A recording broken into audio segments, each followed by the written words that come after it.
الحمد لله وكفى وسلام على عباده الذين اصطفى أما بعد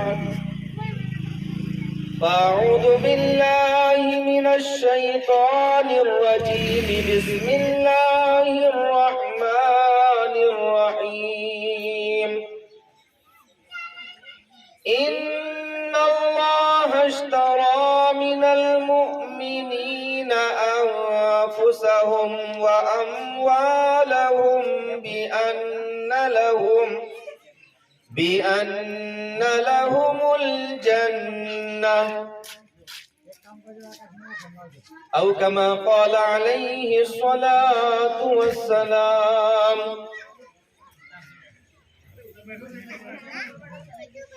ہو رہی ہے عمر مثل برف کم، ہو رہی ہے عمر مثل برف کم، رفتہ رفتہ چپکے دم بدم۔ میرے بھائیوں، بزرگوں اور دوستوں، اللہ تبارک و تعالیٰ کا بہت بڑا احسان و کرم ہے کہ اللہ رب العزت نے مجھے اور آپ کو ایمان کی ایک عظیم الشان دولت عطا فرمائی، اور اللہ تبارک و تعالیٰ کا مزید احسان و کرم یہ ہے کہ اللہ رب العزت نے ہم تمام کو تاجدار مدینہ جناب محمد الرسول اللہ صلی اللہ علیہ وسلم کی امت میں پیدا فرمایا ہے۔ ایمان کا مل جانا یہ سب سے بڑی کامیابی ہے، ایمان کا مل جانا یہ سب سے بڑی کامیابی ہے، لیکن ایمان کو اس دنیا سے بچا کر کے لے جانا یہ ہماری اہم ذمہ داری ہے۔ ایمان تو ہم کو مل گیا ہے، ہم خاندانی مسلمان ہیں، لیکن اس ایمان کو بچانا ہے، کیونکہ شیطان نے قسم کھائی ہے کہ میں ان کو دائیں سے بائیں سے آگے سے پیچھے سے ہر طرف سے بہکاؤں گا۔ تو میرے بھائیوں اور دوستوں، ہم کو ایمان کو بچا کر کے لے جانا ہے۔ اور ایمان کیسے بچے گا؟ ایمان کیسے بچے گا؟ ایمان بچے گا ایمان کی محنت سے بچے گا، ایمان بچے گا ایمان کے خاطر ہم قربانیاں دیں گے تو ہمارا ایمان انشاءاللہ ثم انشاءاللہ ہمارا ایمان بچے گا، اور جب ہمارا ایمان بچے گا اللہ تبارک و تعالی ہم تمام کو ایمان والی کلمے والی اللہ تبارک و تعالی موت عطا فرمائیں گے۔ اور اللہ کے پیارے نبی صلی اللہ علیہ وسلم نے فرمایا کہ جس کا خاتمہ ایمان کے اوپر ہو وہ جنت کے اندر جائے گا، اللہ تبارک و تعالی اس کو جنت کی نعمتیں عطا فرمائیں گے۔ جس کا پہلا کلمہ لا الہ الا اللہ ہو اور جس کا آخری کلمہ لا الہ الا اللہ ہو دخل الجنہ، وہ جنت کے اندر داخل ہوگا، لیکن اس کے لیے ہم کو قربانیاں دینی ہوگی اپنے ایمان کی، صبح سے لے کر شام تک، شام سے لے کر صبح تک، سر کے بالوں سے لے کر پیر کے ناخنوں تک، ماں کی گود سے لے کر قبر کی گود تک ہم تمام کو اپنے ایمان کی حفاظت کرنی پڑے گی، تبھی جا کر کے ہمارا ایمان بچے گا اور یہ ایمان ہم کو جنت میں لے کر کے جائے گا۔ میرے اور آپ کے آقا تاجدار مدینہ جناب محمد الرسول اللہ صلی اللہ علیہ وسلم اور دیگر تمام انبیاء علیہم السلام نے اس دین کے خاطر کیسی کیسی قربانیاں دی ہے، کیسی کیسی قربانیاں دی۔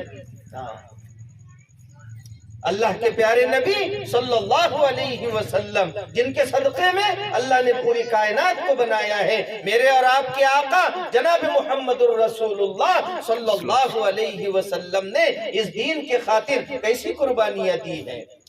ہمارے سامنے طائف کا واقعہ ہمارے سامنے ہے کہ میرے آقا کو کیسی تکلیفیں دی گئی۔ کہ میرے آقا کے پیچھے اوباش بچوں کو لگا دیا گیا، میرے آقا پر پتھر برسائے گئے، اس دین کے خاطر میرے آقا نے کیسی قربانی دی ہے، میرے آقا نے اپنے پیٹ پر پتھر بانے ہیں، میرے آقا اس دین کے خاطر اپنے پیارے وطن کو چھوڑ کر کے گئے۔ مکہ پیارا وطن ہے، مکہ پیارا وطن ہے۔ اللہ کے پیارے نبی صلی اللہ علیہ وسلم جب مکہ کو چھوڑ کر کے جا رہے ہیں، کعبہ کی طرف دیکھ کر کے کہتے ہیں میرے بھائیوں اور دوستوں، وطن کا چھوڑنا بڑا مشکل ہوتا ہے۔ انسان اپنے وطن کو چھوڑ کر دنیا کے کسی بھی کونے میں چلا جائے، دنیا کے کسی بھی کونے میں چلا جائے، لیکن کبھی نہ کبھی اس کو اپنے وطن کی یاد آتی ہے، اپنے رشتہ داروں کی یاد آتی ہے۔ اگر کوئی بمبئی جا کر کے سیٹل ہو گیا، اگر کوئی باہر ملک چلا گیا، وہاں جا کر کے عیش و آرام کے ساتھ میں رہتا ہے، لیکن کبھی کبھار سال دو سال میں ایک چکر ضرور مارتا ہے اپنے وطن میں، اپنے دوستوں میں، اپنے رشتہ داروں میں، کہ مجھے ان سے جا کر کے ملنا ہے، کیونکہ وطن سے انسان کو محبت ہوتی ہے۔ اللہ کے پیارے نبی صلی اللہ علیہ وسلم اس دین کے خاطر اپنے پیارے وطن کو چھوڑ کر کے جا رہے ہیں، اور کیا کہہ رہے؟ اگر میری قوم مجھے نہ نکالتی تو میں یہاں سے کبھی بھی نہ جاتا۔ تو میرے بھائیوں اور دوستوں، کیسی قربانیاں میرے آقا نے دی ہے اس دین کے خاطر۔ آپ کے دندان مبارک شہید ہوئے، آپ کے دانت مبارک شہید ہوئے، اللہ کے پیارے نبی کو تکلیفیں دی گئی، اس دین کے خاطر تکلیفیں دی گئی۔ صحابہ کرام رضوان اللہ علیہم اجمعین، حضرت بلال رضی اللہ عنہ کو تکلیفیں دی گئی ہے،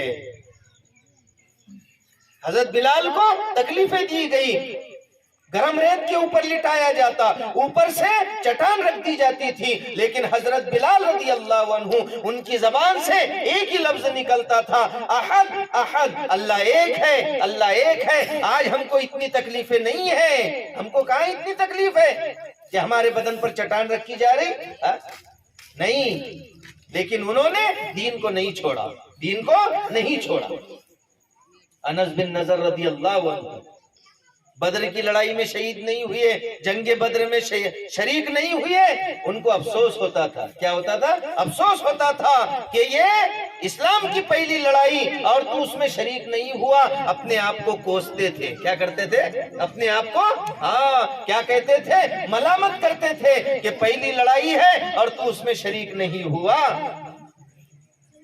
انتظار میں تھے، انتظار میں تھے، غزوہ احد میں شریک ہوئے، غزوہ احد میں شریک ہوئے، اور وہاں پر بہادری سے لڑے، دلیری کے ساتھ میں لڑے، اور ایسی قربانی دی، ایسی قربانی دی کہ میرے بھائیوں اور دوستوں شہید ہو گئے۔ کیا ہو گئے؟ اور کیا کہہ رہے؟ احد پہاڑ سے جنت کی خوشبو آ رہی ہے، احد پہاڑ سے جنت کی خوشبو آ رہی ہے۔ صحابہ کرام کو تو جنت کی خوشبو آیا کرتی تھی، ہم کو تو بریانی کی خوشبو آتی ہے، ہم کو تو کھانے کی خوشبو آتی ہے، کتنا اچھا کھانا بنا ہے، پڑوسی نے پکایا ہے، بہترین خوشبو آ رہی ہے، ہم کو تو کھانے کے سوا کسی کی خوشبو نہیں آتی۔ اور صحابہ کرام کو خوشبو آ رہی، جنت کی خوشبو آ رہی ہے، اور اللہ کے راستے میں نکل گئے، لڑتے رہے، لڑتے رہے، یہاں تک کہ شہید ہو گئے۔ اور جب شہید ہوئے تو میرے بھائیوں اور دوستوں، ان کے بدن کے اوپر، ان کے بدن پر ایک زخم نہیں تھا، دو زخم نہیں تھے، 10 زخم نہیں تھے، 20 زخم نہیں تھے، 40 زخم نہیں تھے، بلکہ 80 زخم تھے۔ کتنے زخم تھے؟ 80 زخم تھے، 80 زخم کس کو کہتے ہیں؟ ذرا سا چاقو ہم کو لگ جائے، ذرا سی چھری ہم کو لگ جائے، آگ کے پاس بیٹھ کر تھوڑا سا چٹکا لگ جائے تو کیا کرتے ہیں ہم؟ پورے محلے میں پتہ چل جاتا، مولوی جعفر کو چاقو لگ گیا۔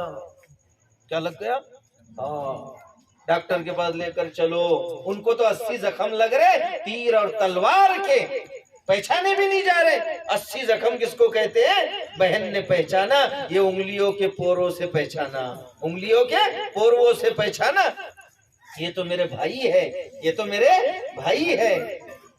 جان دی ہوئی اسی کی تھی، جان دی ہوئی اسی کی تھی. حق تو یہ ہے کہ حق ادا نہ ہوا. جان بھی اللہ کی امانت، مال بھی اللہ کی امانت اللہ تبارک و تعالی نے دی ہے. اللہ نے خود فرما دیا ان اللہ اشترى من المؤمنین انفسهم واموالهم بان لهم الجنہ.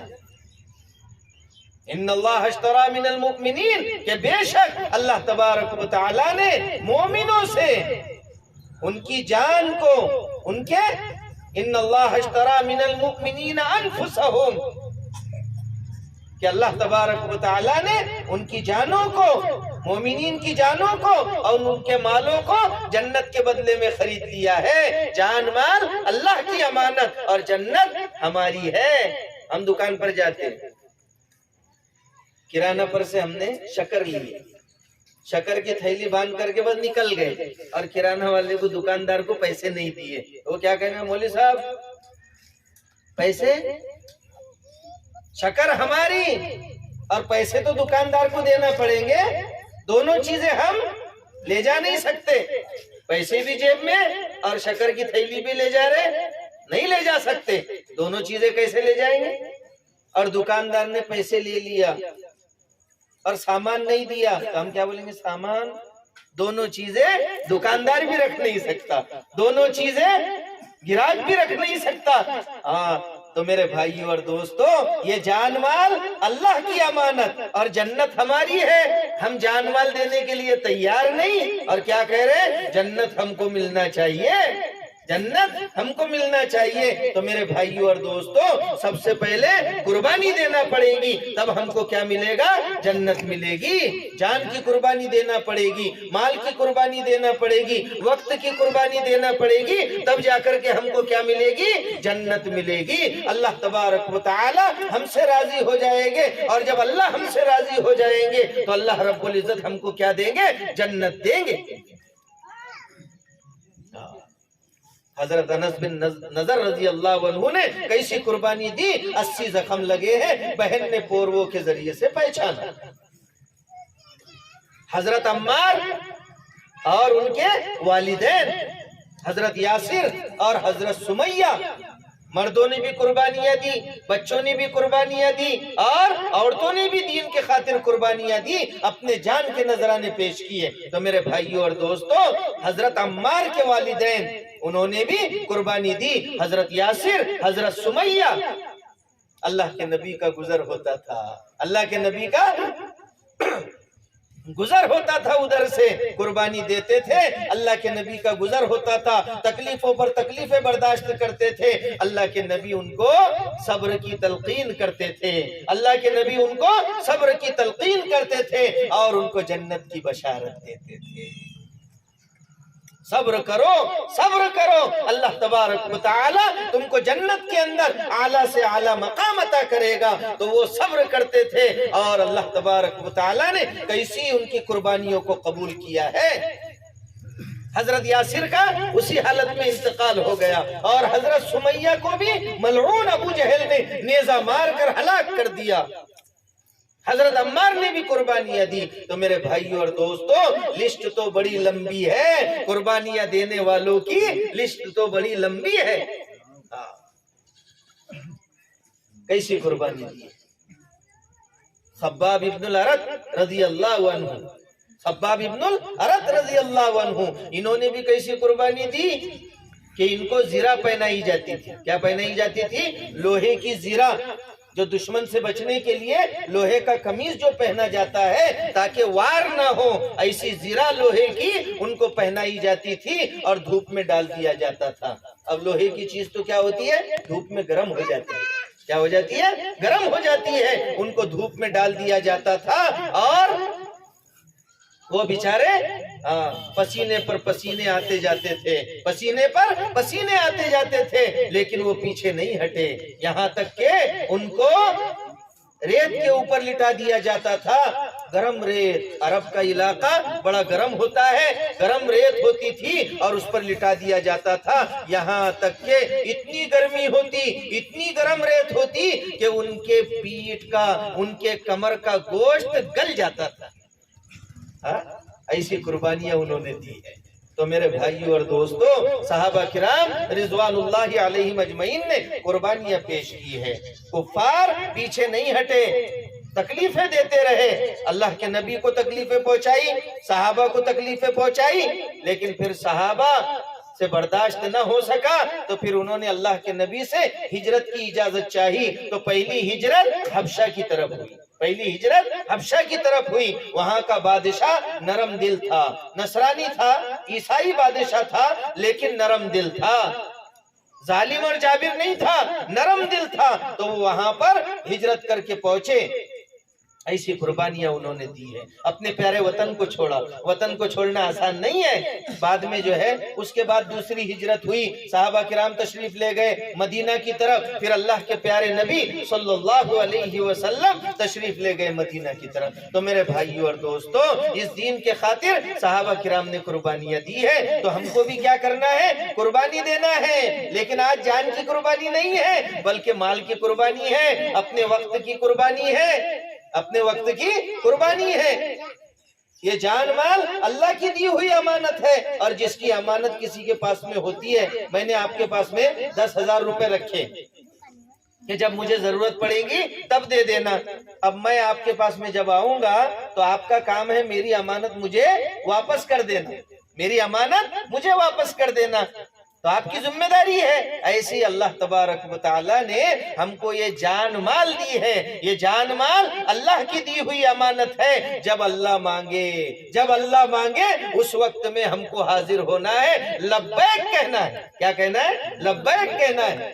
صحابہ کرام نے پوری زندگی اللہ کے راستے میں لگا دی، پوری زندگی اللہ کے نام پر لگا دی، پوری زندگی اعلاء کلمت اللہ کے لیے لگا دی، اللہ کے نام کو بلند کرنے کے لیے لگا دی۔ لیکن آج تو ہمارا جی جو ہے یہ کھیتی باڑی میں گھس گیا، ہمارا جی دکان مکان میں لگ گیا، ہم نکلنے کے